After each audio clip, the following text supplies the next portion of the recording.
Feliz día, sean todos bienvenidos. Hoy comenzamos el módulo 2 de este curso con el tema La geomática y su impacto en la transformación de la agricultura. Mi nombre es Jesús Viloria Rendón, soy profesor titular de la Facultad de Agronomía de la UCB en condición de jubilado activo.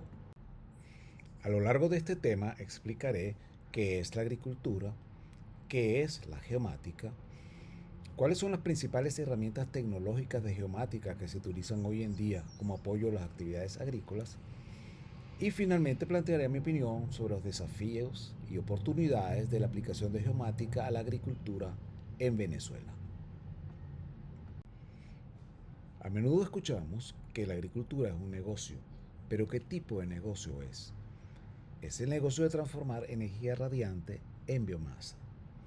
Las plantas toman energía solar, que es gratis, CO2 de la atmósfera, que es también gratis, combinan con agua y minerales que toman del suelo y generan productos comerciales en forma de alimentos y fibra. En este proceso, las plantas actúan como las manufacturas. El sol es el reactor nuclear externo que proporciona la energía. El dióxido de carbono atmosférico y el agua del suelo son la materia prima. La clorofila en las hojas actúa como la infraestructura de captación. Entonces, de esta manera, las plantas fijan el CO2, el carbono del CO2, para crear glucosa. El agua en este proceso juega un rol de hidratación, es el vehículo de transporte de nutrientes y actúa como donante de electrones en la fotosíntesis. El producto final es energía química empaquetada en forma de biomasa. La fotosíntesis es el proceso industrial.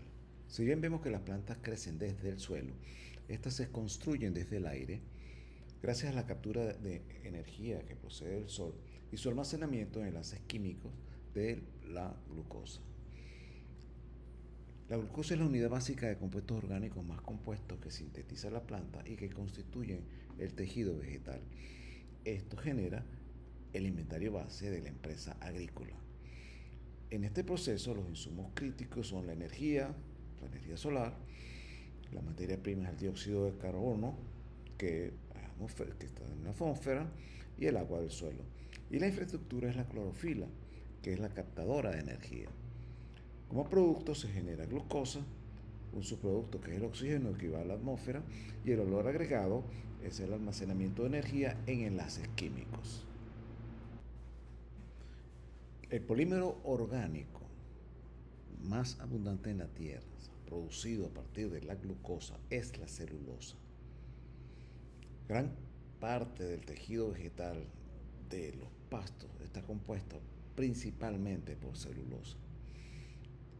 Pero para nosotros los humanos la celulosa es un candado energético que no permite extraer la glucosa porque carecemos de las enzimas necesarias para romper los enlaces de celulosa. Así que un campo cubierto de pastos es energía inaccesible para nosotros. El problema está en que grandes extensiones de la tierra no son aptas para cultivos, pero son aptas para pastos.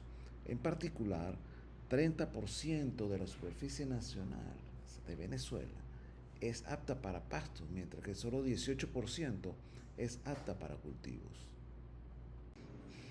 La solución a este problema encontrada a lo largo de la evolución de la humanidad ha sido la producción animal como una unidad de conversión crítica.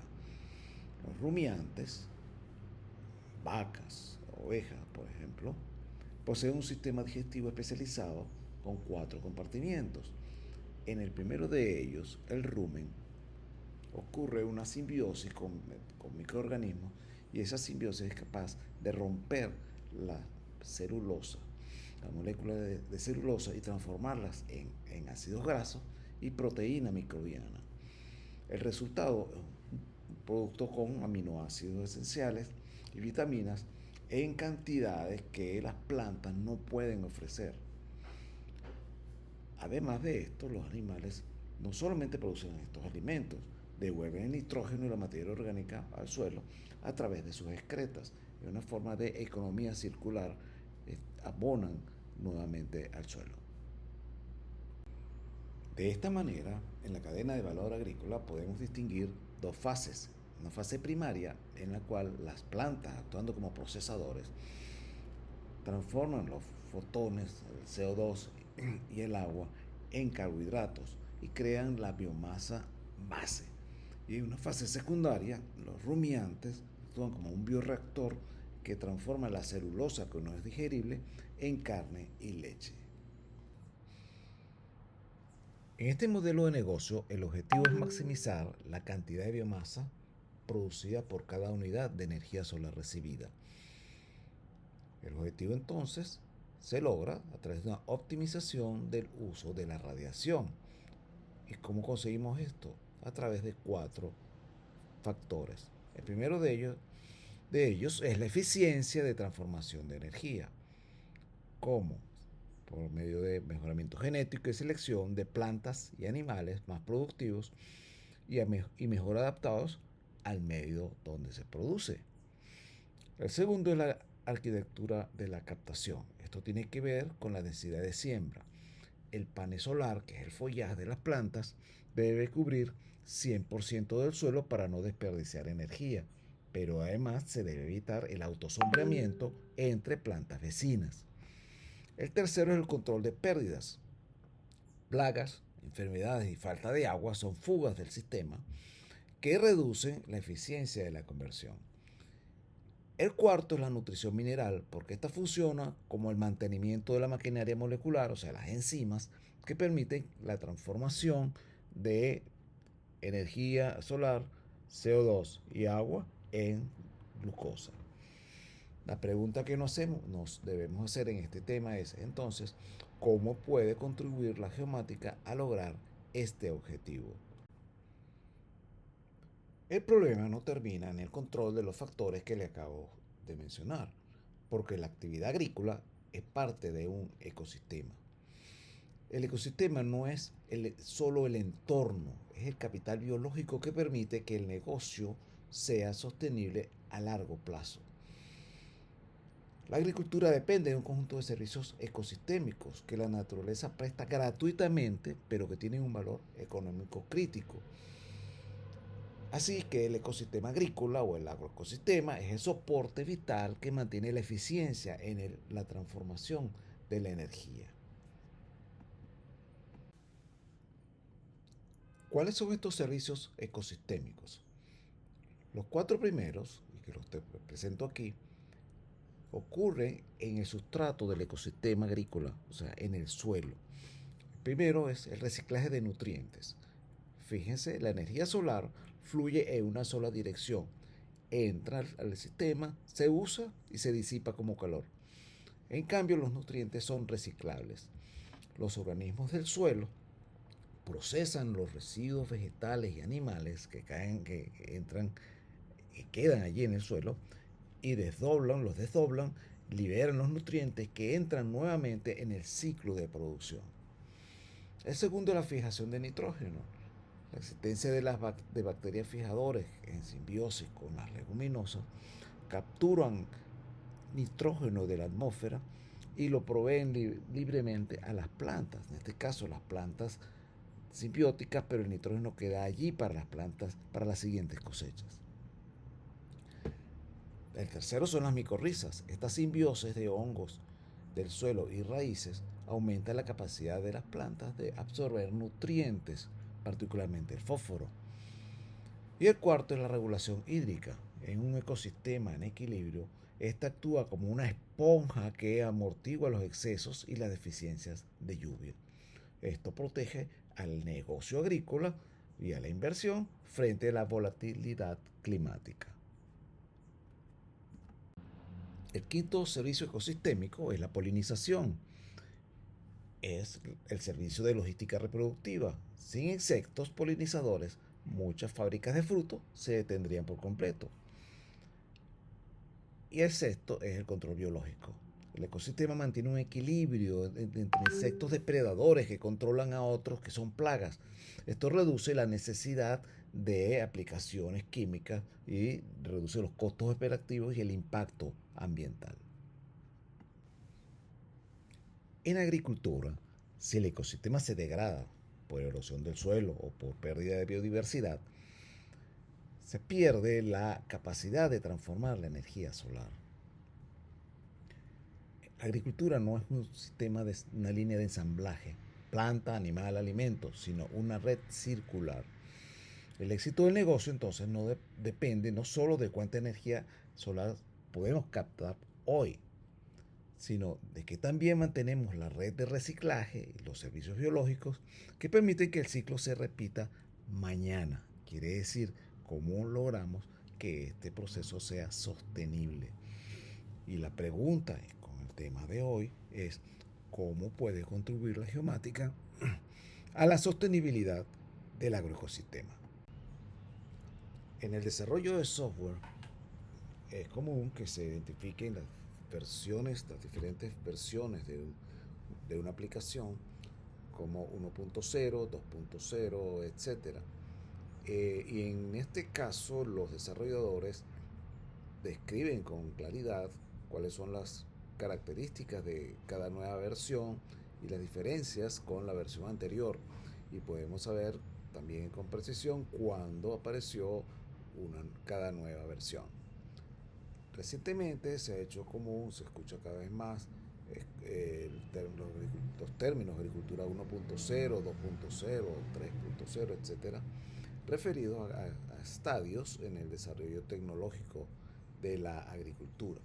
Sin embargo, en este caso es una clasificación que no tiene límites precisos, es una clasificación borrosa porque es una evolución continua a lo largo del tiempo. Hay acuerdos, sí, en los primeros estadios. La agricultura 1.0 la han definido como la agricultura manual o con uso de arado de animales, o sea, animales para arar, etc., pero con herramientas principalmente manuales que demandaban mucha mano de obra pero tenía una productividad muy baja. Entonces es típicamente la agricultura de subsistencia. Es la agricultura que predominó en el mundo desde el inicio, cuando el hombre comenzó a cultivar, hasta siglo XIX, finales del siglo XIX, comienzos del siglo XX.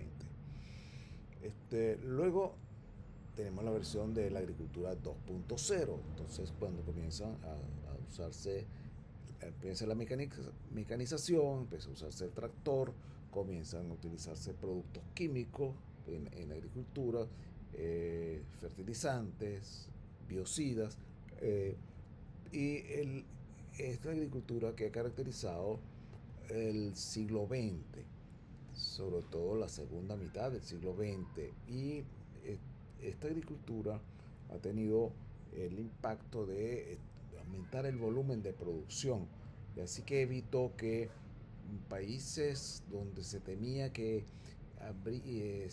a comienzos del siglo XX que iba a haber existía el riesgo de una hambruna, países como la India, ese riesgo fue evitado gracias a la Revolución Verde, que permitió producir en cantidad suficiente para alimentar esa población y más. Sin embargo, esta agricultura, este tipo de agricultura, este modelo tecnológico de la agricultura ha sido fuertemente criticado, sobre todo desde los últimos 20 años del siglo pasado, por su impacto ambiental, por el uso indiscriminado de biocidas, de fertilizantes químicos, etc., la mecanización excesiva, etc. La agricultura 3.0 comienza, lo que aquí aparece como 3.0, se caracteriza ya por el uso de tractores que tienen equipados con GPS, y entonces pueden leer mapas y pueden dosificar la aplicación de los productos correctivos sobre el terreno en función de la necesidad. Entonces es más eficiente en el uso de insumos. Eso comenzó desde finales del siglo pasado y se mantiene. Luego tiene la agricultura 4.0, que ya con el uso de drones, de sensores que miden el, el estado de humedad del suelo, por ejemplo, y entonces envían una señal por Internet de las cosas. Es más tecnológica, lo llamamos agricultura inteligente. Y, eh, y hay quienes hablan de una agricultura 5.0, que es una visión hacia el futuro, porque no existe aún, que con la agricultura se apoya en inteligencia artificial y en el uso de robots. Yo más bien diría se apoyará en. Eh, esto es confuso. Algunas personas dicen, no, la agricultura 5.0 es la agricultura con drones, etcétera, pero además con agricultura regenerativa. No todos aceptan el término de agricultura regenerativa, prefieren agricultura sostenible. Aquí hay no hay un acuerdo, no es totalmente preciso. Sin embargo, lo traigo aquí para ilustrar cómo la geomática empieza a utilizarse en la agricultura desde finales del siglo XX, y más a lo largo del siglo XXI. No obstante, en el mundo sigue siendo la agricultura, lo que llamamos agricultura 2.0, la tecnología predominante. Incluso hay muchos agricultores que aplican agricultura 1.0. En nuestro país existe la agricultura de subsistencia, y pocos agricultores han entrado ya en lo que llaman, lo que este cuadro llama 3.0 y 4.0. Bueno, pero ¿qué es la geomática? ¿Cómo entendemos? Tenemos que entender de qué estamos hablando para entender la relación entre esta disciplina y la evolución tecnológica de la agricultura. Este, en, en este esquema, lo primero que salta es que es una disciplina transversal. ¿Qué quiere decir eso? Que es una disciplina que se ha alimentado de un número de otras disciplinas. O sea, integra conocimientos y aportes de distintas disciplinas, de matemáticas, de física, de computación, de geodesia, de cartografía, de fotogrametría, de teledetección, de sistemas de información geográfica y de sistemas de geoposicionamiento satelital. Es también una disciplina transversal porque sus aplicaciones abarcan a varias disciplinas, pueden abarcar a varias disciplinas. O sea, hay aplicaciones en el campo militar, en el campo agrícola, en el campo de la ingeniería civil, en el campo de la navegación, en todo aquello que tenga que ver con una posición determinada en el espacio. La geomática utiliza tecnología de punta, aplica un enfoque sistémico para colectar, almacenar, analizar, procesar, presentar y distribuir información basada en datos georreferenciados. ¿Qué significa esto? Datos que tienen una referencia, una posición particular sobre la superficie de la Tierra, y esa referencia es un sistema de coordenadas geográficas. De coordenadas, pero dije geográfica, no necesariamente geográfica, porque también pueden ser coordenadas UTM. ¿Y para qué hace la geomática esto? Para apoyar la toma de decisiones en disciplinas que dependen de información geoespacial, información que cambia o que depende o es distinta en una posición en la superficie de la Tierra, cambia según la posición en la superficie de la Tierra. Veamos ahora las herramientas tecnológicas de la geomática que tienen mayor interés en su uso en la agricultura. Primero empecemos por los sistemas de información geográfica, SIG.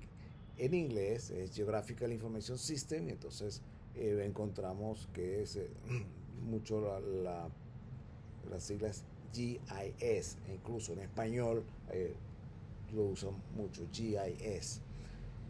Antes de entrar en aplicarlo, eh, creo, quiero llamar la atención que el carácter geográfico no es del sistema, es de la información. Por eso es sistema de información geográfica, no geográfico. Bien, este, el sistema de información geográfica, perdón, eh, integra hardware, software y datos geográficos y para almacenar estos datos, manipularlos, analizarlos, desplegarlos eh, y asociarlos a una ubicación. Eh, la idea es que el aporte de los sistemas de información geográfico es conectar información o datos de ubicación donde, responde a la pregunta dónde están las cosas, con información descriptiva que responde a la pregunta cómo son esas cosas o qué es esa cosa. Y ese es el gran aporte.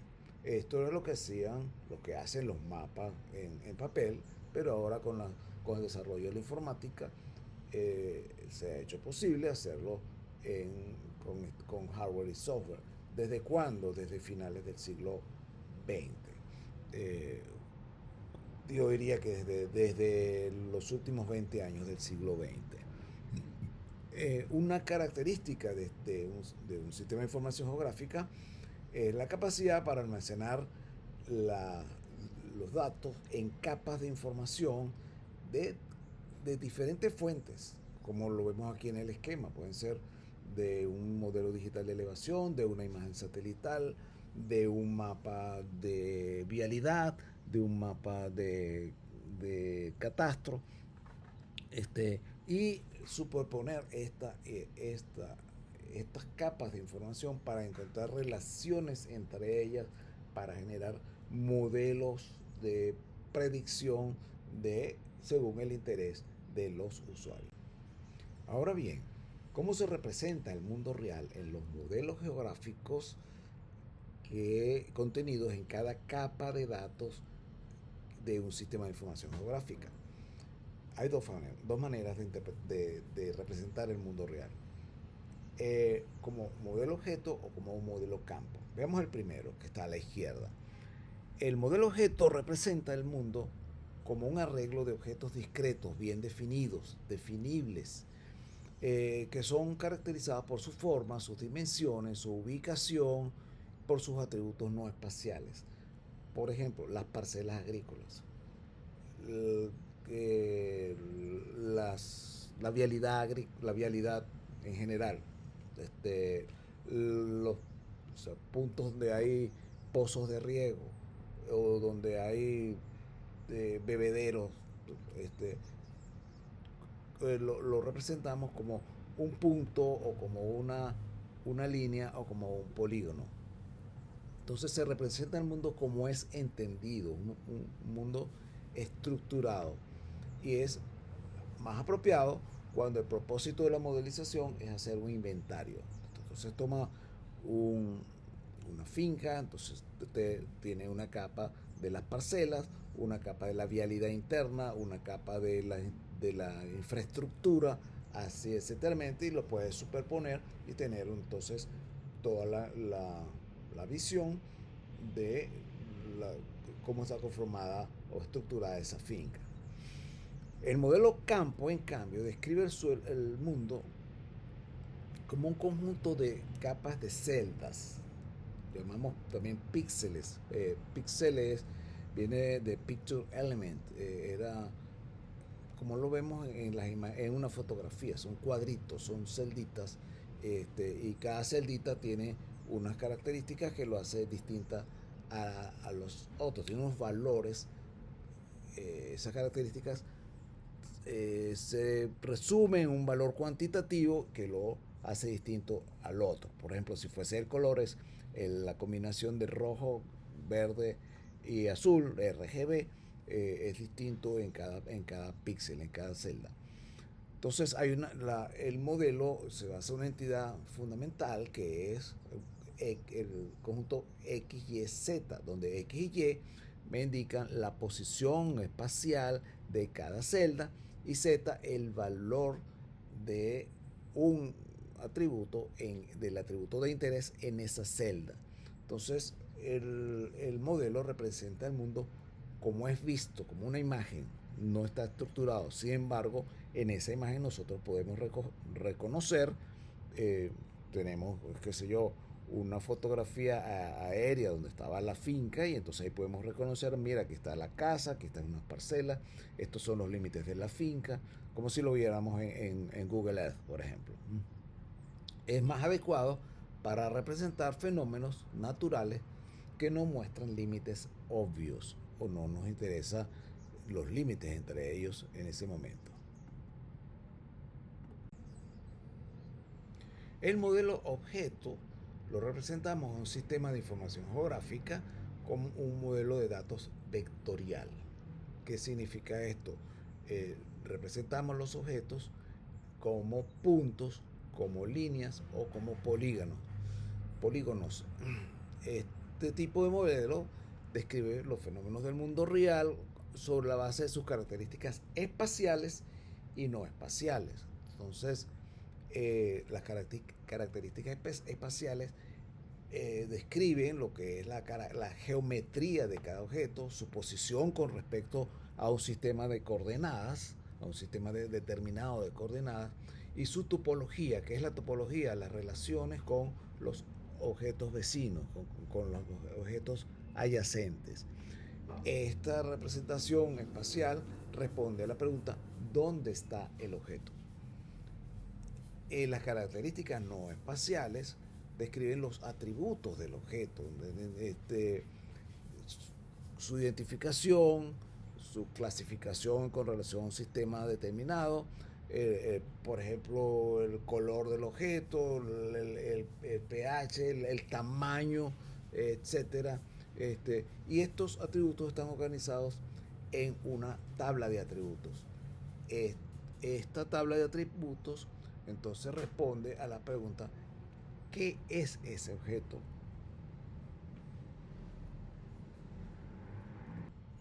Los datos en formato vectorial son almacenados en un sistema de información geográfica de varias formas, pero la forma más común, la más universalmente aceptada, es la forma de los archivos shape.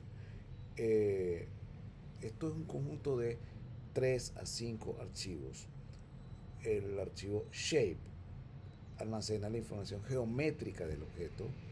El archivo .dbf almacena la información atributiva, los atributos de cada objeto.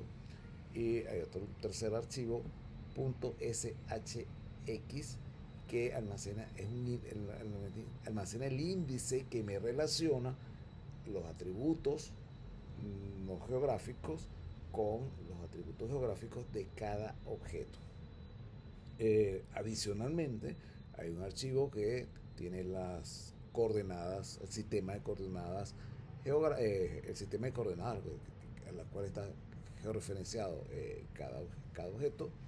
Y hay un archivo opcional que es metadatos del objeto.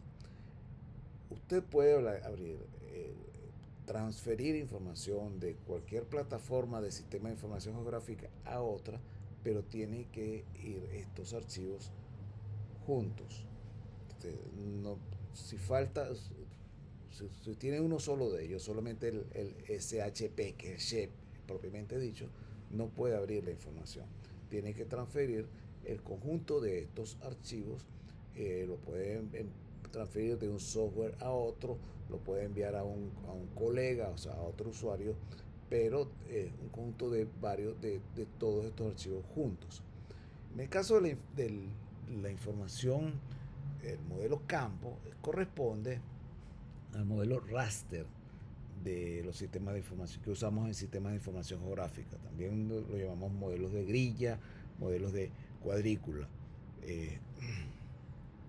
Es una cuadrícula de celdas que cubren el área de interés, y entonces y en cada celda entonces hay un valor para cada atributo de interés en cada celda, y la celda está reconocida por su posición en la grilla. Eh, a diferencia del formato vectorial, se utiliza una capa de información para cada atributo. En el formato vectorial teníamos una capa de información por objeto, y teníamos entonces una tabla con datos atributivos de cada objeto. En el raster, en cambio, entonces es una capa para cada atributo del objeto. Aquí tenemos a la izquierda un modelo vectorial con polígonos, y a la derecha como es ese mismo modelo en forma de celdas. Esta diapositiva muestra un mapa geomorfológico de un sector de la cuenca del río Carnacate en el municipio San Sebastián del estado de Aragua.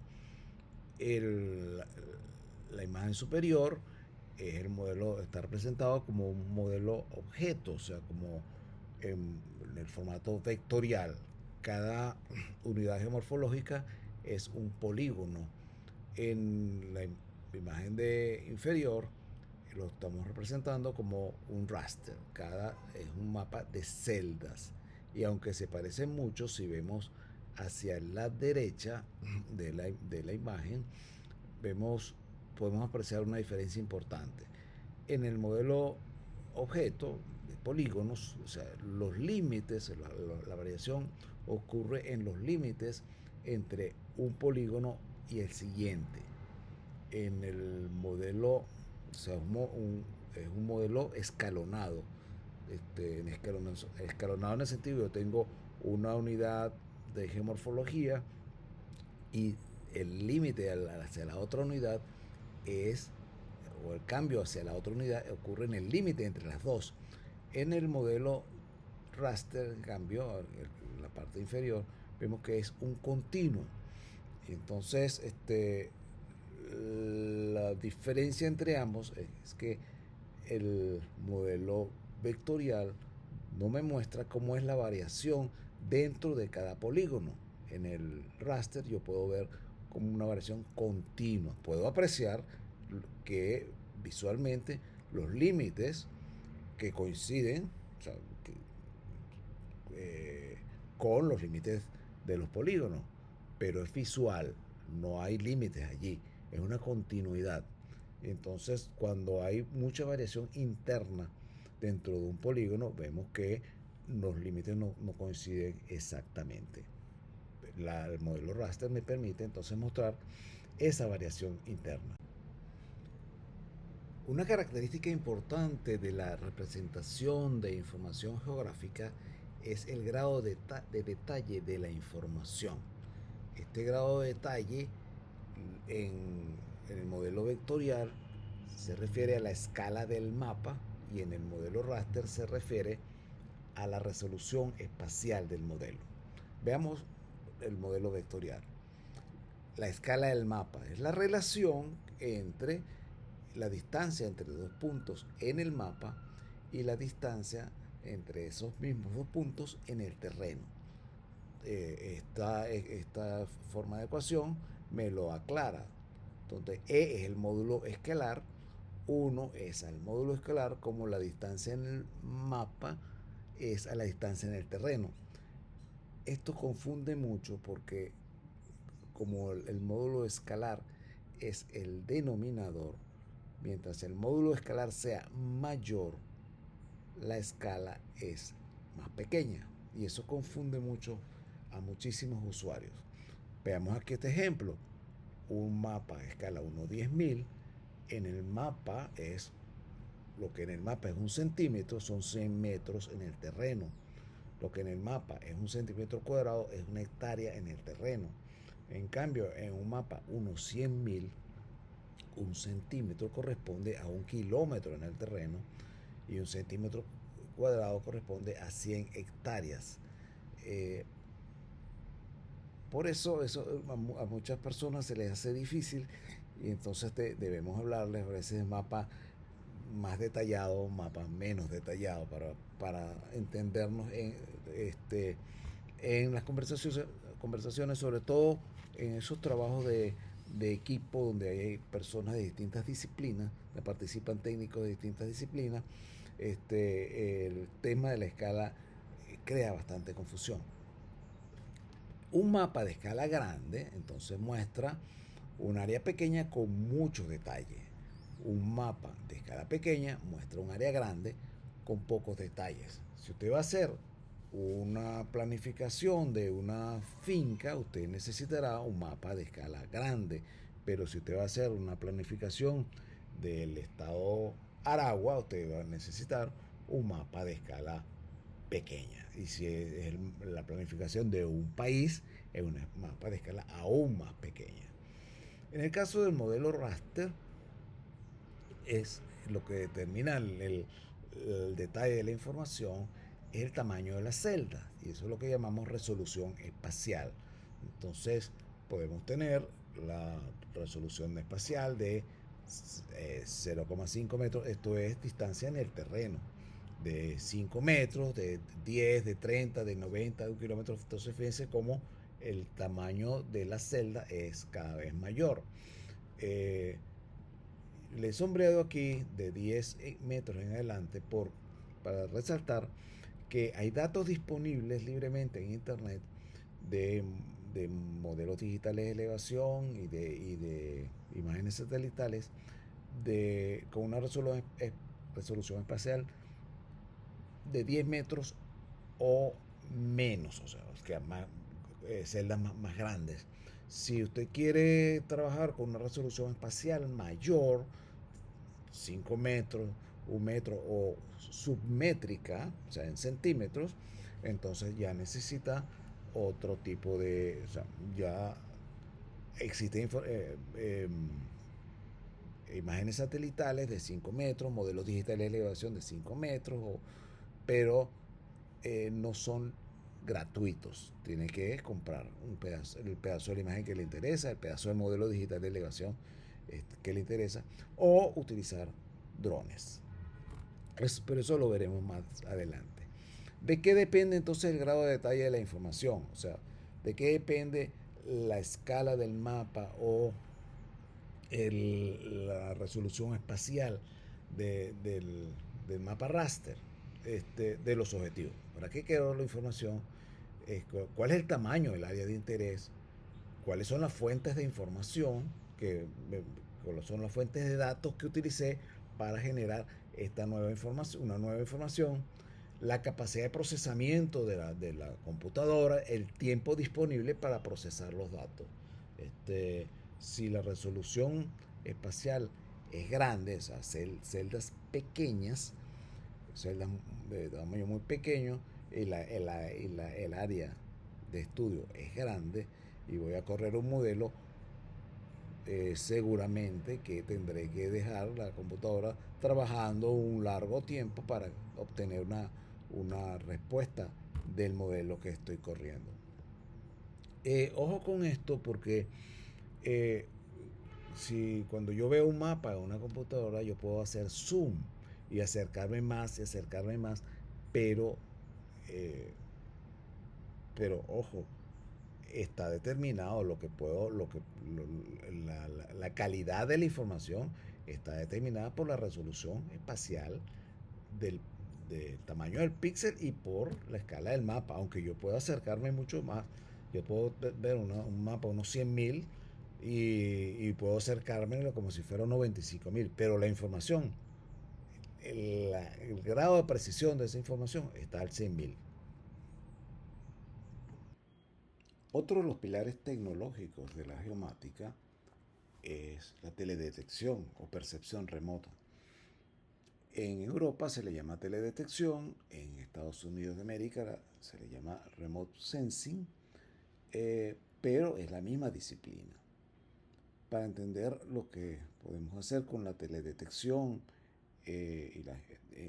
como una aplicación de la geomática o como un instrumento tecnológico de la geomática, debemos entender o recordar lo que es el espectro electromagnético.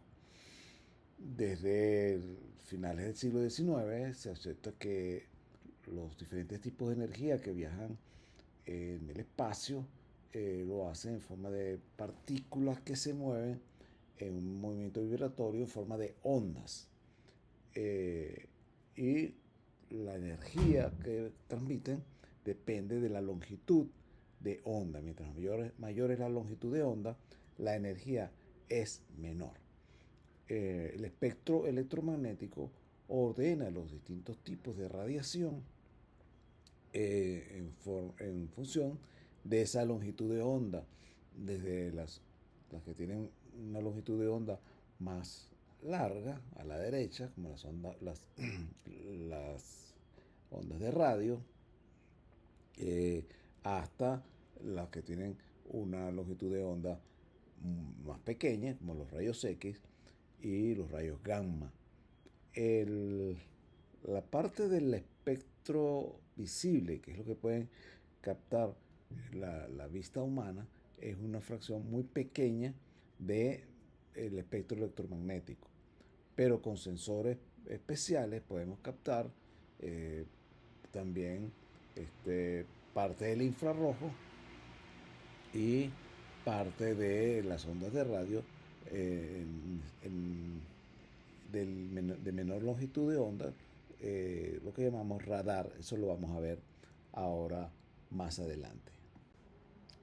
Entre los sensores que se utilizan para captar la energía electromagnética en teledetección, podemos distinguir entre aquellos que son pasivos y aquellos sensores activos. Se llaman sensores pasivos porque no emiten energía, reciben o detectan la luz solar reflejada por la superficie terrestre o la radiación infrarroja emitida por la Tierra. Por esta razón, como trabajan con la luz solar reflejada por la superficie de la Tierra, trabajan solo de día, excepto los sensores de infrarrojo térmico que pueden captar la energía infrarroja que emite la Tierra. Su dependencia del clima es muy alta porque la luz solar reflejada no atraviesa las nubes. Si hay nubes, no se puede captar la superficie de la Tierra. El tipo de datos que recibe el sensor se llama reflectancia o emisión térmica, en el caso de la infrarroja térmica. Y ejemplos de esto son las cámaras fotográficas que captan el visible, los sensores multiespectrales que pueden captar en el rango del visible y del infrarrojo, y los sensores de infrarrojo térmico. Por el contrario, los sensores activos emiten una señal de electromagnética hacia el objetivo y miden la señal retrodispersada por el objetivo. Entonces pueden trabajar de día o de noche, o de día y de noche, porque trabajan con su propia energía. En su mayoría no son fuertemente afectados por la nubosidad. Tenemos acá dos tipos de ejemplos: el radar y los sensores LIDAR. Los LIDAR son más afectados por las nubes porque trabajan en el rango del infrarrojo. El radar sí puede atravesar las nubes, puede trabajar en el rango de las ondas de radio. Y que miden la fuerza de retrodispersión de la señal que envían, y también el retardo temporal en esa señal, o sea, en la recepción de la señal enviada y reflejada por el objetivo. Los sensores pasivos, comúnmente más usados, son aquellos que están cargados en plataformas aéreas satelitales, y también los cargados en drones. Los más comunes o las imágenes satelitales más comúnmente usadas son las Landsat 8 y 9, que son del programa de la NASA, y Sentinel-2, son del programa Copérnico de la Unión Europea. Landsat tiene 11 bandas espectrales. Sentinel-2 tiene 13 bandas espectrales. La resolución espacial del Landsat en el multiespectral es 30 metros y 15 metros en pancromática. La resolución espacial de Sentinel-2 en el multiespectral hay de 10 metros y de 20 metros, la que usamos más en trabajo aplicado a la agricultura, son las bandas rojo, verde y azul y el infrarrojo cercano, con una resolución espacial de 10 metros. La resolución temporal del Landsat, Landsat es 16 días, pero como hay dos satélites, el Landsat 8 y el Landsat 9, entonces al combinarlo tenemos una resolución temporal de cada 8 días. El Sentinel 2 tiene Sentinel 2, son también dos satélites, 2A y 2B, y combinados tiene una resolución temporal de 5 días. Fíjense ustedes que cuando hablamos de imágenes de satélites y hablamos de resolución, cuando habíamos hablado del tamaño de píxeles, habíamos hablado de la resolución espacial. Cuando hablamos del número de bandas del espectro electromagnético, hablamos de resolución espectral. Y cuando hablamos del tiempo en que podemos tener una imagen y la siguiente, hablamos de resolución temporal. Entonces Sentinel-2 ofrece una excelente relación entre resolución espacial y temporal para el seguimiento de cultivos. Landsat, la fortaleza de Landsat es que en estudios históricos de largo plazo no tienen competencia porque tienen archivos de más de 50 años. Y además tienen un sensor térmico que trabaja en el infrarrojo térmico, que es excelente para análisis de estrés hídrico. Eh, eh, Cuando hablo de imágenes multiespectrales, me refiero principalmente a aquellas imágenes que tienen información o datos en el espectro visible, rojo, verde y azul, pero también en el infrarrojo. Eh, si recordamos cómo funcionan los archivos raster en un sistema de información geográfico, cada una de estas bandas es una imagen diferente y puedo entonces combinarlas en un sistema de información geográfica. Pero vamos a utilizar, porque es importante disponer entonces del infrarrojo también, sobre todo en trabajos relacionados con agricultura. Vamos a explicar esto de las firmas espectrales.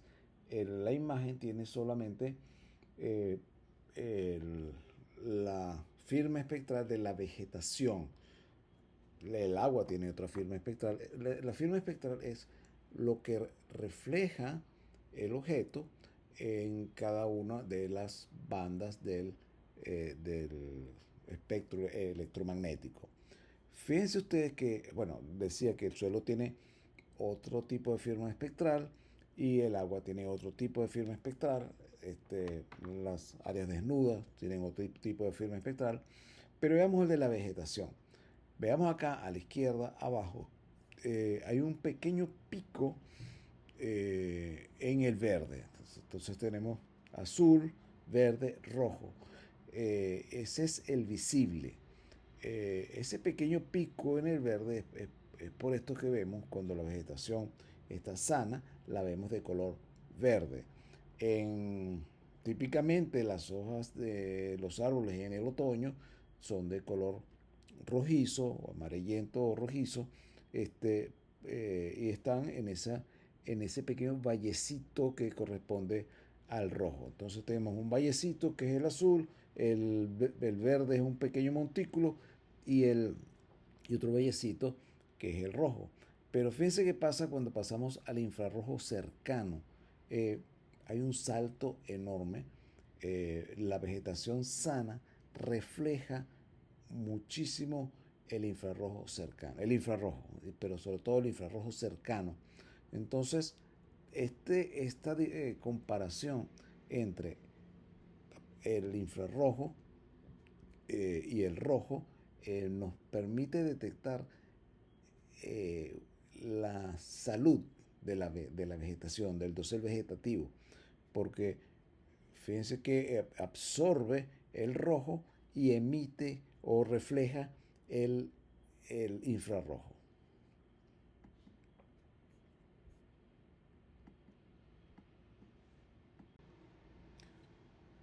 Con base a este comportamiento de la vegetación o esta respuesta de la vegetación al emitir o al reflejar la luz del sol, que le da una firma espectral muy característica, se han creado índices de vegetación. El más conocido, el primero que se creó y el más conocido, es el NDVI, por las siglas en inglés del índice de vegetación de diferencia normalizada. Y es un índice muy sencillo en su estructura, en su cálculo.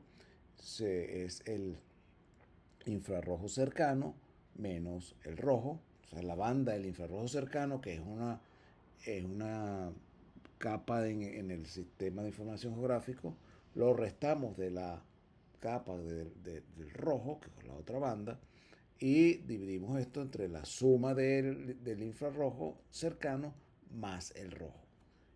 Y eso nos da un valor. Esto nos da un valor que es un indicador de la salud de la vegetación. Fíjense, si vemos la ecuación o la fórmula de cálculo, si el infrarrojo cercano es igual al rojo, este índice eh, es muy bajo. Entonces, en la medida que el índice sea más alto, la vegetación tenemos una vegetación más turgente, más vigorosa, más sana, más densa. Entonces, con base a eso, se ha propuesto esta clasificación general.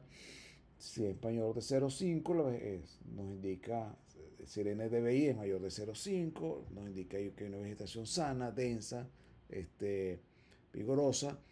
Entre 0,2 y 0,5, la vegetación es escasa, dispersa, de baja actividad, algo pasa allí. Cuando está muy cerca de 0, es suelo desnudo, y si está por debajo de 0, no es vegetación, es agua, es nieve, nubes, rocas, edificaciones, pero no hay vegetación en este caso. Hay otros índices de vegetación construidos a partir de eh, para, para digamos, para mejorar la interpretación sacarle más provecho a las imágenes, pero este es el más conocido, el más usado, y es muy sencillo de interpretar. Otro tipo de sensor muy útil en aplicaciones relacionadas con agricultura y medio ambiente es el sensor de radar. Esto es un acrónimo por Radio Detection and Ranging. Este es un sistema activo que emite y recibe ondas de radio con la longitud de microondas. Es el tipo de sensor que llevan los satélites Sentinel-1. Hay otros satélites otras imágenes satelitales que utilizan sensores de radar, pero este es uno de los más conocidos. A diferencia de los sensores ópticos, que como habíamos dicho antes, dependen de la luz solar, el radar es ciego a los colores, pero es extremadamente sensible a la estructura física, a la rugosidad del terreno y al contenido de humedad de la superficie terrestre. El funcionamiento de este sistema, de este sensor, es de esta forma: emite y recibe. O sea, el sensor emite un pulso de energía en forma de ondas de radio. Las ondas emitidas viajan hasta la superficie de la Tierra terrestre y a diferencias de la luz, las microondas tienen una longitud de onda que le permite atravesar las nubes y las neblinas. Entonces, a veces en áreas con mucha nubosidad, este tipo de sensor tiene una gran ventaja. A veces es el único que se puede utilizar. Una parte de esa energía, de la energía emitida y enviada por el sensor, rebota con el objeto y regresa hacia la antena del radar y es entonces recibida. Y entonces los datos que recibe entonces el sensor es el tiempo transcurrido entre la emisión y la recepción. Eso da una idea de la distancia. La intensidad de rebote, que da una idea de la rugosidad y la humedad del terreno, y la polarización de la onda. Vamos a explicar un poco las longitudes de onda implícitas y esto de polarización de la onda, qué importancia tiene. Dependiendo de la longitud de onda, entonces el radar o la onda de radar o la señal que envía penetra más o menos en los objetos que se encuentran en su trayectoria. Entonces hay tres bandas de interés: la banda X con una longitud de onda de 3 centímetros, la banda C con una longitud de onda de 5,6 centímetros y la banda L con longitud de 23 centímetros. La banda X rebota en las hojas superiores y entonces es ideal para detectar cambios muy finos en la superficie. La banda C, que es la que usa el Sentinel-1, es un equilibrio perfecto que penetra un poco en el dosel de los cultivos, en el dosel de la vegetación, pero ofrece una buena señal del suelo. Y la banda L atraviesa el follaje de los árboles, llega hasta el suelo o las ramas gruesas y se usa para estimar biomasa forestal. La polarización consiste en esto: el radar puede enviar y recibir ondas en forma vertical o en forma horizontal. Las combinaciones como VV vertical vertical o VH vertical horizontal ayudan a distinguir si el rebote viene de una superficie plana como el agua o de estructuras verticales como tallos de una planta de maíz, los tallos de las plantas de maíz, o de una dispersión compleja como las ramas de los árboles. Las características que hemos explicado le dan unas ventajas al sensor de radar. Primero, su independencia lumínica. Como es un sensor activo, puede capturar imágenes tanto de día como de noche. Segundo, es transparente desde el punto de vista atmosférico, porque las microondas atraviesan nubes, neblinas, humo y lluvia ligera. En tercer lugar, es sensible a la estructura lo que hay en la superficie de la Tierra. Siente la geometría. Por ejemplo, en un cultivo el rebote será diferente si las plantas están erguidas o si están inclinadas por el viento o si el suelo está saturado de agua. Entre las aplicaciones más comunes en la agricultura está el monitoreo de inundaciones. Como el agua actúa como un espejo para el radar, desvía la señal y aparece como zonas negras en la imagen. Y esto permite, es bien útil para detectar o para seguir el curso de inundaciones. Y en agricultura de precisión se utiliza para el seguimiento del crecimiento de los cultivos, la detección de niveles de humedad en el suelo bajo cobertura vegetal. Veamos ahora el otro tipo de sensor activo disponible actualmente, es el sensor LIDAR. Recuerden que radar lo utilizábamos para, como una palabra que viene, es un acrónimo de Radio Detection and Ranging. Este LIDAR o LIDAR es un acrónimo de Light Detection and Ranging. Es un sensor activo, como les decía, que utiliza ráfagas de luz láser para determinar la distancia entre el sensor y los objetos o las superficies del objeto que estamos estudiando. se basa el funcionamiento en el principio del tiempo de vuelo. El sensor emite miles de pulsos láser por segundo, generalmente en la región del infrarrojo cercano. Este dato es importante. Los pulsos viajan hasta chocar con distintos objetos, con una hoja, con un edificio, con el suelo, y rebotan. Entonces el pulso rebota y regresa al receptor del sensor. Dado que se conoce la velocidad de la luz, el sistema mide el tiempo que tardó el pulso en ir y volver, y de esta manera calcula la distancia exacta con precisión milimétrica.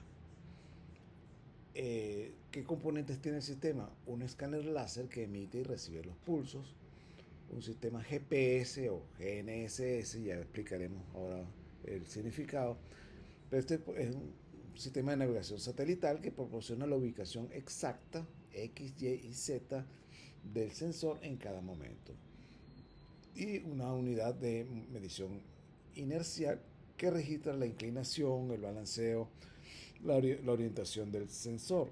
Esto es crucial cuando el sensor trabaja desde un dron o desde un avión en movimiento.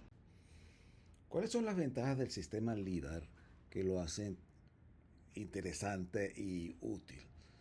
Bueno, siendo un sensor activo, ya vimos las ventajas que tienen los sensores activos con relación a los sensores pasivos.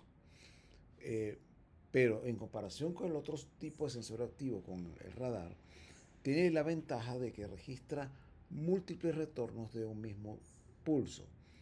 Esto funciona así. Supongamos que está sobre un terreno sobre vegetación. Entonces el primer retorno suele ser la parte más alta de la vegetación, la primera que toma, o sea, el dosel de la vegetación. Retornos intermedios, ramas y estructuras internas de los árboles, porque algunos de los haces de luz penetran hasta allí. Y el último retorno es el suelo desnudo, porque dado lo delgado de los haces de luz, de luz láser, entonces algunos llegan hasta el contacto con el suelo, hasta el rebotar del suelo. Entonces esta capacidad de penetrar la vegetación le permite al sistema LIDAR estimar con precisión la altura de la vegetación y de crear modelos digitales de terreno, ya veremos qué es esto, bastante precisos, incluso en áreas con bosques densos, donde no se puede hacer un buen modelo digital de elevación con métodos de fotogrametría convencional. Por esto entonces sus aplicaciones más comunes en la agricultura es la de generar curvas de nivel y modelos digitales de terreno de alta precisión, y la medición de la altura de cultivos y altura de árboles en inventarios de biomasa y estimación de carbono. Ya que mencionamos los modelos digitales de terreno, vamos a explicar qué es esto, sobre todo porque en algunos textos se habla de modelos digitales de terreno y en otros modelos digitales de elevación. Pero vamos a empezar por este último. Un modelo digital de elevación, MDE, o si lo dicen en inglés, DEM, es una representación numérica de la altura de la superficie continua del terreno. Es una capa raster, X, Y, Z. Y cada celda, el valor de Z en cada celda, es la altura sobre el nivel del mar. En un sentido estricto representa la elevación de la superficie terrestre sin incluir objetos sobre ella. O sea, los edificios, los árboles no forman parte del modelo digital de elevación. Sin embargo, también otros autores lo usan como un término genérico que engloba a los modelos digitales de terreno y a los modelos digitales de superficie. Más confusión. Ahora estamos hablando de otros dos conceptos, modelos digitales de terreno y modelos digitales de superficie. ¿Qué es esto? El modelo digital de terreno, o un modelo digital de terreno, es una representación de la superficie del suelo desnudo. Incluye solo la topografía natural del terreno y excluye todos los elementos artificiales, casas, puentes, postes, torres de electricidad, etc., y la vegetación que está sobre el suelo. El modelo digital de superficie, en cambio, captura la elevación de la primera superficie que encuentra el sensor. El, incluye entonces todo lo que sobresale del suelo, las capas de los árboles, las copas de los árboles, los techos de los edificios, el tendido eléctrico y la superficie del terreno donde no hay obstáculos. La figura que les presento aquí muestra la diferencia entre un modelo digital de terreno a la izquierda y un modelo digital de superficie a la derecha. La fotografía, la imagen es bastante ilustrativa y no es necesario explicarla. Normalmente, ¿cómo se obtienen estos modelos? Normalmente los sensores capturan primero el modelo digital de superficie, es la superficie tal cual es. Y para obtener luego el modelo digital de terreno se aplican procesos de filtrado con algoritmos para quitar la vegetación, las construcciones y dejar solo los puntos que corresponden al terreno natural. ¿Cuál es la utilidad de estos modelos? Un modelo digital de terreno, acuérdense que la superficie del suelo desnudo, es fundamental en estudios de hidrología, hacia dónde se mueve el agua. Es fundamental en un estudio de drenaje, por ejemplo, una planificación de un sistema de drenaje. En geología, en diseño de obras civiles, en cartografía digital del suelo, porque del relieve se toman muchísimas variables que tienen relación con el comportamiento o la variación espacial del suelo. El modelo digital de superficie, en cambio, es útil en agricultura de precisión para medir la altura de la vegetación, la altura de los cultivos, en estudios forestales para medir la altura de los árboles y en planificación urbana para análisis de sombra y para telecomunicaciones. Aquí presento una comparación entre la tecnología LIDAR y la tecnología radar para crear un modelo digital de terreno. El LIDAR es mucho más preciso, tiene una precisión muy alta, una precisión vertical de menos de 15 centímetros. La precisión del radar es moderada, de 2 hasta 10 metros. La resolución espacial del LIDAR es muy alta también, menos de 1 metro, es submétrica, el tamaño de píxel. La de radar va desde 10 hasta 90 metros, o sea, tenemos 10 metros si lo hacemos con imágenes de Sentinel-1.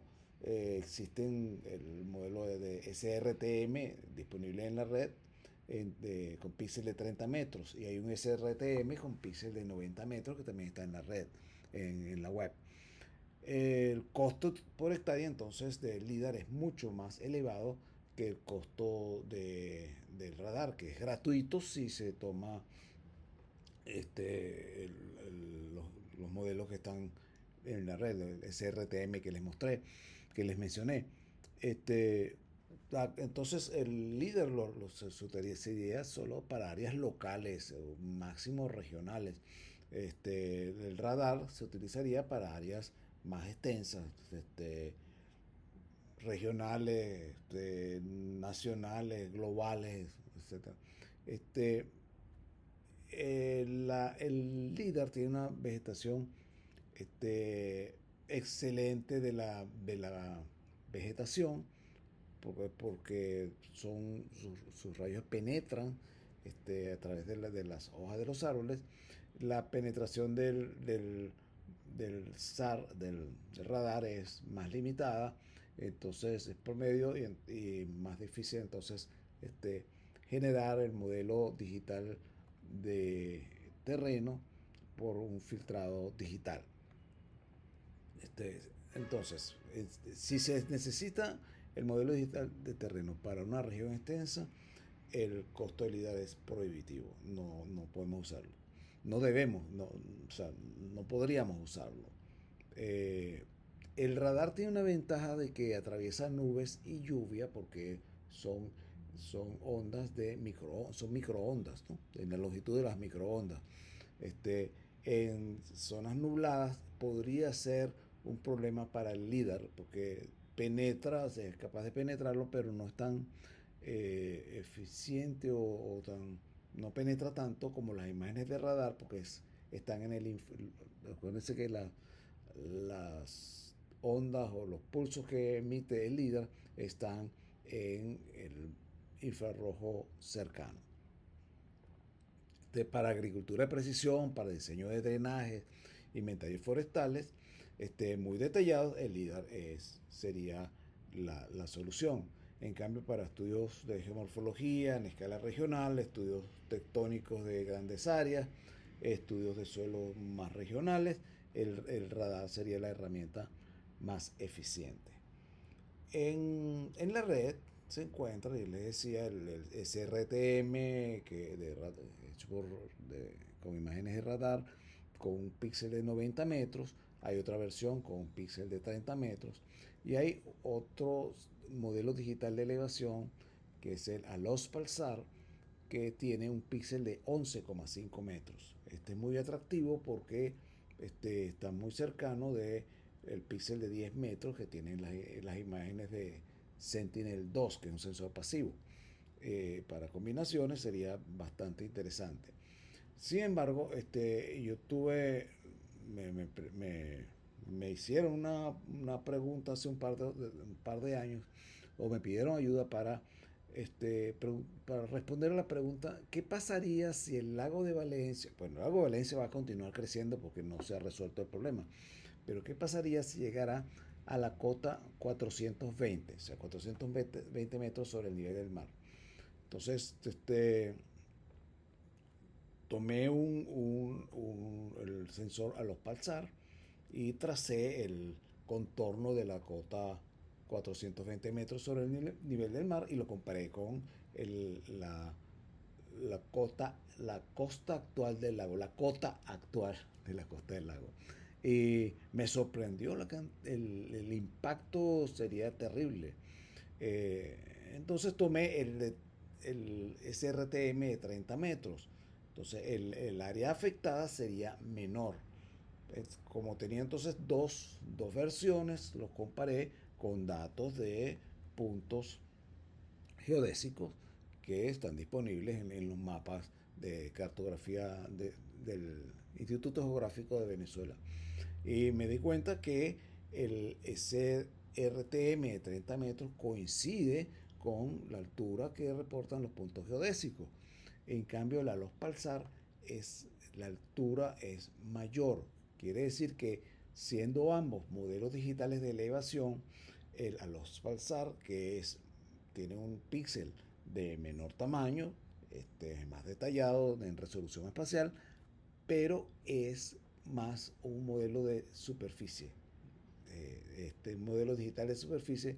En cambio, el modelo de 30 metros de SRTM se comporta más como un modelo digital de terreno. Hablemos ahora de los vehículos aéreos no tripulados. Aquí están sus siglas en español y en inglés, pero son conocidos generalmente como drones. ¿De dónde viene esta palabra drone? El drone es la palabra en inglés para zánganos. Los zánganos son las abejas machos que protegen la colmena. Se dice que el sonido de un dron, o sea, del vehículo aéreo no tripulado, al volar con los rotores, se asemeja, y de verdad parece, el sonido de los zánganos al volar. Y entonces de allí vino la palabra dron, y se ha popularizado. Y están aceptadas que ya aparece en el diccionario de la Real Academia Española. Los drones entonces son fuentes de datos multitemporales y de alta resolución espacial que ofrecen varias ventajas en la gestión agrícola. Este, por ejemplo, capturan imágenes de alta resolución espacial que son cruciales para cartografiar áreas pequeñas, o fincas o grupos de fincas. Este, Permiten adquirir datos geoespaciales con un ahorro significativo de tiempo y costos si lo comparamos con el trabajo manual. O sea, por ejemplo, un topógrafo haciendo los linderos de una finca tardaría mucho tiempo más de que un trabajo que un dron lo haría en pocas horas, incluyendo el procesamiento de los datos. Eh, Además, evitan la interferencia de nubes porque vuelan por debajo de las nubes. Entonces, tienen esa ventaja, además de la resolución espacial, tienen esa ventaja sobre las imágenes satelitales con sensores pasivos. Son particularmente eficaces para monitorear el desarrollo de los cultivos, para detectar plagas y deficiencias de humedad o de nutrientes que afecten al cultivo. Los drones no se utilizan de manera aislada porque forman más bien parte de un enfoque multidisciplinario que integra varias disciplinas. La fotogrametría, en primer lugar, para crear modelos digitales de terreno o modelos digitales de superficie, u ortofotoimágenes. Sería una ortofotoimagen, no sé si se lo dije antes, que tiene la perfección geométrica de un mapa, pero es pareciera, es una imagen que muestra muchísimo más detalle que un mapa. Toda esta información es útil para analizar el desarrollo y la salud de los cultivos. Eh, Pueden estar equipados con sensores multiespectrales. Esto permitiría crear mapas de índices de vegetación como el NDVI. Y esto es muy útil para monitorear el estado nutricional y el vigor de los cultivos. Los datos que recopilan se procesan y se gestionan eh, con plataformas de sistema de información geográfico para crear mapas temáticos precisos y apoyar la toma de decisiones. Estos datos por sí mismos no dicen nada y se requiere la participación de especialistas para interpretarlos. Por esto el dron, como le decía al comienzo, por sí solo no hace el trabajo, entonces forma parte de un enfoque multidisciplinario para que hoy en día se aplica o debe aplicarse para una agricultura más productiva y más consona con el ambiente, con menor impacto ambiental. Entre las aplicaciones clave de los drones en la gestión agrícola vale la pena destacar su uso para actualizar los registros catastrales y los límites de las parcelas, su uso también para el monitoreo del desarrollo de los cultivos y para la estimación de rendimientos y para aplicar prácticas de agricultura de precisión, ya que permiten dirigir la aplicación de pesticidas o de fertilizantes a áreas específicas. En general, en agricultura los drones se utilizan con dos objetivos diferentes. Un primer objetivo es obtener datos con alta resolución espacial para monitorear la salud de los cultivos y producir modelos geoespaciales como ortoimágenes, modelos digitales de terreno y modelos digitales de superficie. El otro tipo de uso es para fumigar y aplicar líquidos, fertilizantes, herbicidas o sólidos, semillas, en forma localizada. Sin embargo, se debe tener presente que los drones usados para mapeo y análisis no son iguales a los drones usados para fumigación. Los drones para mapeo y análisis son pequeños y aerodinámicos, cargan poco peso, una cámara RGB o un sensor multiespectral o un sensor LIDAR. Tienen una cobertura amplia porque vuelan rápido y alto, de 80 a 100 metros sobre el terreno, mientras que los drones de fumigación son grandes, robustos, cargan tanques con 10 kilos o hasta más de 50 kilos de líquidos y tienen una cobertura limitada por su capacidad, por la capacidad del tanque y las recargas, además que vuelan bajo para las aplicaciones que hacen sobre el terreno. Las imágenes muestran en la imagen superior un dron para mapeo y análisis y en la imagen inferior un dron de fumigación. Noten ustedes la diferencia en la configuración del vehículo y el tamaño. En la agricultura de precisión, estos drones deben trabajar en equipo. Por ejemplo, se vuela el dron de mapeo y análisis y se detecta que el sector A tiene un problema. Se identifica la causa del problema y se genera un mapa digital de prescripción.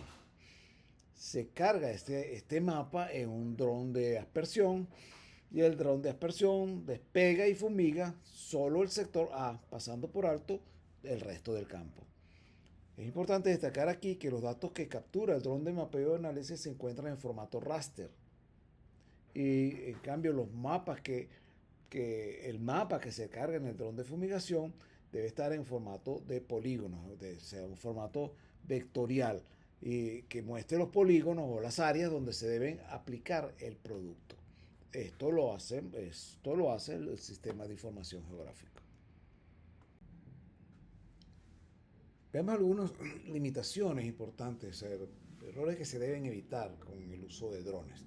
En el caso de los drones de mapeo y análisis, eh, el NDVI que sostiene, que el mapa NDVI es una alerta de que algo está pasando allí, pero no se sabe qué es, algo está causando el estrés de las plantas.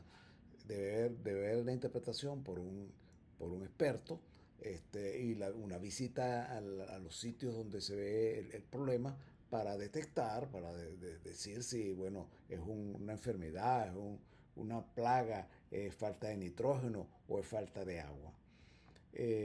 Si el cultivo es muy denso, el NDVI se satura y todo se ve verde oscuro, entonces se ocultan problemas que pueden estar por debajo del dosel superior. En este caso, el NDVI no es el mejor índice de vegetación a utilizar. Hay índices mejores que nos pueden dar mejor información. Por otro lado, estimar o calcular el NDVI cuando las plantas son muy pequeñas nos va a dar valores muy bajos porque las plantas no han cubierto todo el suelo. Entonces el sensor va a captar la radiación que refleja el suelo. En el caso de los drones de aspersión o de fumigación, es importante evitar el uso de polvos mojables de mala calidad. Si el polvo no se disuelve perfectamente, se taparán los filtros y las boquillas. Igualmente se debe evitar mezclas bomba, donde se mezclan 5 químicos distintos en el tanque, porque se puede crear una pasta espesa debido a la alta concentración o se puede crear un precipitado que también tapa las boquillas. Estos dos este, situaciones no son un mal menor, porque el taparse las boquillas, el dron se recalienta, el sistema de navegación trabaja mal y el dron viene abajo. O sea, casos reportados de empresas en el país y fuera del país que han perdido drones por por problemas de este tipo. Y estamos hablando de que los drones de dispersión son bastante costosos, bastante más costosos que los drones de mapeo y análisis. Igualmente se debe evitar aplicar productos muy volátiles si hace mucho calor porque el producto se puede evaporar antes de tocar la planta. Estaríamos perdiendo dinero, más bien estaríamos causando un impacto ambiental. Igualmente, no fumigar si hay viento, porque el viento se lleva el producto fuera del objetivo.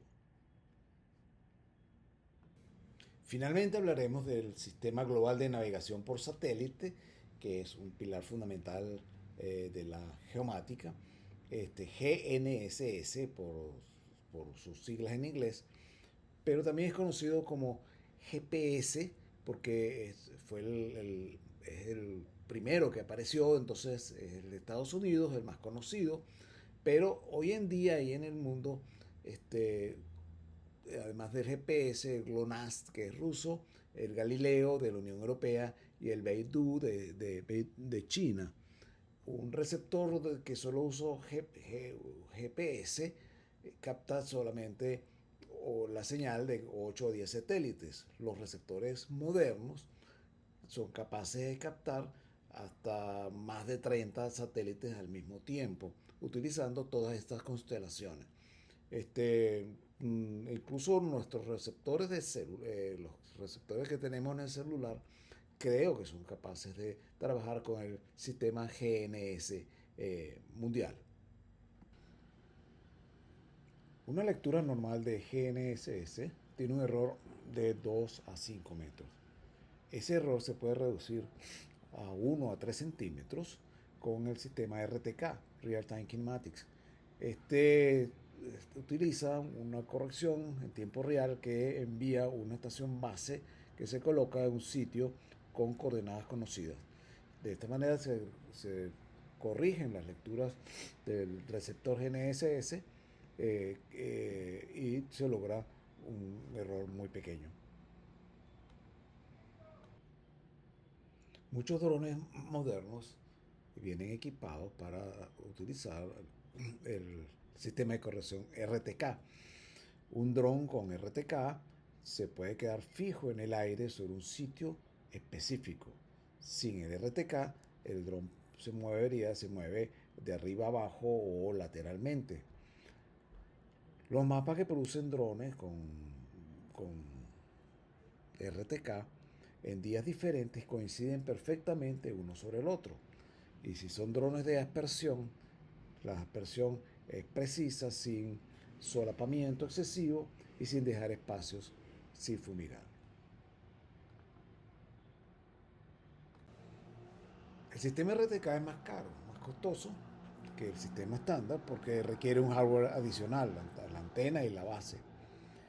Ahora, en lugar de usar una base propia, se puede usar con una conexión vía internet una base permanente de una red oficial o privada que es más económico porque en lugar de comprar una base física se paga una suscripción anual o mensual. El otro elemento es que estas redes de bases son confiables porque han sido referenciadas por profesionales competentes.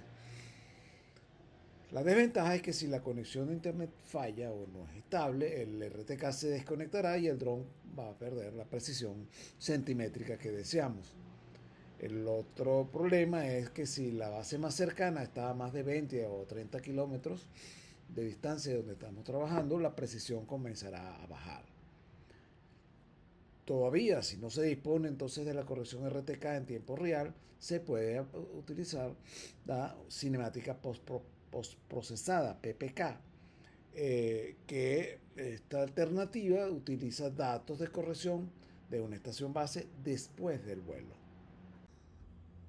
Finalmente, para culminar el tema, les hablaré sobre los desafíos que, desde mi punto de vista, presenta la adopción de herramientas de geomática en Venezuela para aplicaciones agrícolas. En primer lugar, los costos elevados de hardware y de software, de baterías de reemplazo, de servicios especializados para el procesamiento de datos. Otra limitación, muchísimas de las herramientas geomáticas dependen de internet de alta velocidad para el procesamiento en la nube y la transmisión de datos en tiempo real. No sé si las antenas Starlink pueden solucionar este problema en las áreas rurales. La falla frecuente de nuestras redes eléctricas dificultan la carga de baterías de drones o el mantenimiento de servidores locales para bases de datos. Hay una enorme escasez de mapas bases de alta resolución y actualizados, así como de bases de datos de suelo y datos meteorológicos históricos, lo cual dificulta calibrar eficazmente los modelos de predicción basados en datos geoespaciales. También hay una enorme escasez de profesionales con conocimiento y experiencia técnica adecuados para operar las herramientas de geomática e interpretar los resultados. Y finalmente muchos productores agrícolas prefieren los métodos tradicionales frente a las nuevas soluciones tecnológicas. La adopción de estas soluciones será lenta. Así como hay desafíos para la adopción de las herramientas geomáticas, también hay oportunidades. Por ejemplo, la disponibilidad de software de código abierto para procesamientos de SIG y teledetección, entre ellos QGIS y R, que tienen muy buena, este, trabajan muy bien y tienen muy buen soporte técnico en la internet. El otro tipo de software es el GIS que está integrado en la nube, el Google Earth Engine, porque permite procesar enormes cantidades de datos satelitales en servidores que son de Google y esos son gratuitos, y se elimina la necesidad de tener una computadora muy potente para manejar estos datos. Hay una cantidad de datos descargables de internet sin costos, o son libres, como imágenes satelitales, modelos digitales de elevación y datos de otras fuentes como datos climáticos, etcétera.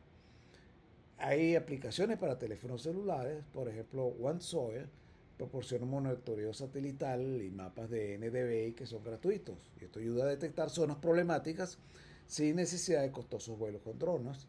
Es una forma de comenzar. Plantix, que es el médico de los cultivos, es otra aplicación que se puede utilizar para tomar una foto de una planta enferma. Y esta aplicación utiliza inteligencia artificial para diagnosticar el problema y proporcionar un mapa de brotes de plaga. Esto ayudaría a hacer aplicaciones localizadas de correctivos. Les comento que yo nunca he usado esta aplicación, sé que no sé qué tal es su funcionamiento. Por último, quiero sugerirles, o sea, recomendarles que consulten esta página, la página Más Biomas Venezuela. Esta es una excelente aplicación de la geomática al mapeo de la cobertura del suelo en todo el país. Y entonces está formada por una colección de mapas de cobertura hechos con imágenes Landsat, imágenes satelitales Landsat, desde 1985 hasta 2024. En noviembre de este año debe salir la colección de 2025. Y se puede ver entonces cómo ha sido la evolución de la cobertura del suelo, cuánto se ha perdido de bosque, cuánto ha aumentado el área agrícola. Y en la página, en el sitio web de Más Biomas, hay bastante soporte de cómo utilizarlo y de cómo aprovecharla. Muchas gracias por su atención.